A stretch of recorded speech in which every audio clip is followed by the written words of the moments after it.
नमस्कार दोस्तों, आज के इस वीडियो में आपको बताऊंगा कि आप अगर कोई भी बैंक अकाउंट में अभी तक आधार सीडिंग नहीं की है तो आपको कैसे करना है आधार सीडिंग कोई भी बैंक अकाउंट में।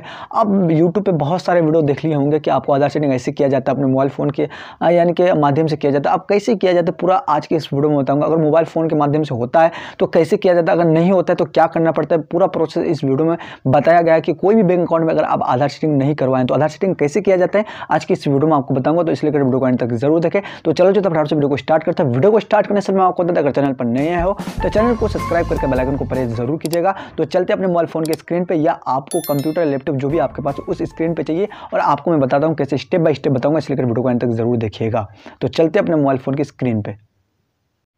दोस्तों अब आपको मोबाइल फ़ोन या क्रोम ब्राउज़र में कोई भी क्रोम ब्राउज़र में आना है। क्रोम में मोबाइल फ़ोन या लैपटॉप में आने के बाद आपको सर्च करना है गूगल में NPCI। जैसे सर्च करेंगे, इसको सर्च करने के बाद जो पहला वाला ऑप्शन आएगा उस पर आपको क्लिक करना है। उस यानी कि NPCI का लिंक आएगा, उसी पहला वाला ऑप्शन पर क्लिक करने के बाद आपको इस NPCI का इस तरह का पोर्टल खुल जाएगा। जैसे इस तरह का ऑप्शन खुल जाएगा, खुलने के बाद आपको यहाँ कंज्यूमर का एक ऑप्शन दे रहा होगा। देखिए कंज्यूमर का ऑप्शन, उस पर क्लिक करेंगे। कंज्यूमर पर क्लिक करने के बाद आपको यहाँ से है यानी कि बैंक आधार सीडिंग पोर्टल दिखाई देगा, इस पर क्लिक करेंगे। इस पर क्लिक करने के बाद जैसे इस पर क्लिक करेंगे तो इस पर क्लिक करने के बाद आपके पास एक नया इंटरफेस खुलेगा। इस तरह का नया इंटरफेस खुलेगा। तो नया इंटरफेस खुलने के बाद मैं आपको एक बात ध्यान रखेगा, यहाँ कोना में आपको दिख रहा है ये टाइमर। इस टाइमर में अगर आप यानी कि सब कुछ फिल कर देंगे तो आपका हो जाएगा। तो ये टाइमर लगा हुआ है, तो इसके लिए आपको क्या करना होगा, अपना जो आधार नंबर डालना होगा। आधार नंबर डाल के कैप्चा फिल करेंगे। कैप्चा फिल करने के बाद आपको यहाँ से सेंड OTP पे क्लिक करना है। जैसे कैप्चा फिल कर सेंड OTP पे क्लिक करेंगे, OTP पे क्लिक करने के बाद आपके मोबाइल नंबर से जो आधार कार्ड लिंक है उसी मोबाइल नंबर पे एक OTP जाएगा। उस OTP को यहाँ फिल करने के बाद अब आपको यहाँ से सबमिट पे क्लिक करना है। जैसे आप सबमिट पे क्लिक करें, जैसे OTP डाल दिए, OTP डालने के बाद सबमिट पे क्लिक करेंगे तो आपको तो फाइनली इस तरह का NPCI के पोर्टल में आपको दिखाई देगा। यानी आधार नंबर आपको दिखाई देगा 4 अंक, यानी कि आपका आधार नंबर दिखाई देगा 4 अंक। उसके बाद आपका मैपिंग स्टेटस यानी कि आधार सीडिंग जो आपका जो एक्टिव है कि नहीं है, तो मेरा एक्टिव है आपको यहाँ दिख रहा है। कब यानी कि हमने यानी कि आधार सीडिंग करवाया था, ये डेट दिखाई देगा। ये वाला डेट जो आपको दिख रहा है अभी यही डेट है कब हमने किया था। उसके बाद मैं आपको बता दें, अगर आप आधार सीडिंग आपका नहीं है तो अगर आप यानी कि करवा रहे हैं, देखिए हमने आधार सीडिंग करवाया है। देखिए और बैंक कौन सा आपको बैंक दिखाई देगा, बैंक का नाम बैंक ऑफ बड़ौदा। देखिए बैंक ऑफ बड़ौदा का लिखा हुआ दिखाई दे रहा है ना कि ये मेरा एक्टिव है अभी। अगर आपका एक्टिव नहीं है आप तो क्या करेंगे, यानी कि इस तरह का एक्टिव मेरा जो है, क्या एक्टिव है मेरा, यानी कि आधार सीडिंग एक्टिव है और हमको कुछ करने की ज़रूरत नहीं है। अगर आपको इस तरह का चेक करना नहीं आता, और एक तरीका है जो मैं आपको चेक करना बताऊँगा आधार सीडिंग करने के, तो आपको फिर से गूगल आना है। गूगल पे आना है। गूगल पे आने के बाद आपको यहाँ सर्च करना है माई आधार। माई आधार सर्च करने के बाद आपको यहाँ जो आधार का जो पोर्टल है यानी M आधार वो वाला पोर्टल खुल जाएगा। उस पर क्लिक करके उसको ओपन करने के बाद वेलकम टू माई आधार का एक लिखा हुआ आएगा। आने के बाद आपको यहाँ से लॉगिन पे क्लिक करना है। लॉगिन पे क्लिक करने के बाद अब आपको जो है आधार नंबर डाल के कैप्चा फिल करके आपको यहाँ से भी सेंड OTP पे क्लिक करना है। आधार नंबर डाल के सेंड OTP पे क्लिक करेंगे। OTP पे क्लिक करने के बाद जो आपके पास मोबाइल नंबर, आपके मोबाइल नंबर से आधार कार्ड से लिंक किया हुआ है उसी नंबर पर एक OTP है। उस OTP को फिल करने के बाद अब आपको यहाँ से लॉगिन पे क्लिक करना है। जैसे आप लॉगिन पे क्लिक करेंगे तो आपका जो इस तरह का फाइनली लॉगिन हो जाएगा। लॉगिन होने के बाद आपको यहाँ एक ऑप्शन देगा बैंक सीडिंग स्टेटस का, आपको यहाँ दिख रहा होगा बैंक सीडिंग स्टेटस का। तो इसी पे आपको क्लिक करना है। जो आपको हमने ये माउस घुमा रहा हूँ उसी पे बैंक सीडिंग स्टेटस पे क्लिक करें। क्लिक करने के बाद आपको यहाँ जो दिख रहा है यानी कि seeding status, congratulation your seeding bank mapping has been done, यानी कि मेरा डन है, मेरा एक्टिव है।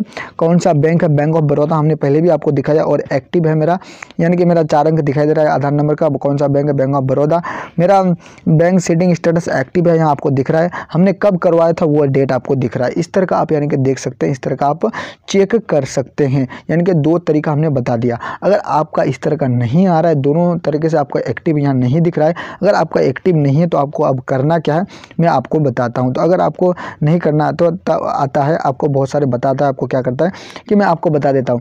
आप जो है आप बहुत सारे यूट्यूब पर वीडियो देखे होंगे कि आपको बोलता है कि आपको यहाँ क्या करना है, आधार सीडिंग और उसके बाद जो भी पंजाब नेशनल बैंक या किसी भी बैंक का यानी कि क्या कि आधार सीडिंग पंजाब नेशनल बैंक या कोई भी PNB या SBI जो भी करते हैं तो आपको सर्च करना पड़ता है। और सर्च करने के बाद जो भी आपको यानी कि जो भी है उसको सर्च करने के बाद यानी कि पंजाब नेशनल हमने सर्च कर दिया, जो भी आपका बैंक है उसको सर्च करना। OTP यानी कि सर्विस पे यानी OTP यानी कि इस पर क्लिक आधार बेस्ट। उसके बाद इस पर ये वाला पोर्टल आ जाता है। आने के बाद अब आपको क्या कहता है नेक्स्ट पे क्लिक करने के बाद आपको बोलता है कि इसको यानी कि आधार नंबर डाल के कैप्चा फिल कर सेंड ओटीपी पे क्लिक करेंगे और उस आपके पास आधार नंबर पे ओटीपी आएगा और दूसरा स्टेप में ओटीपी आने के बाद आपका जो है आधार शेडिंग हो जाएगा। मगर ऐसा नहीं होता, ये बिल्कुल सरासर गलत है।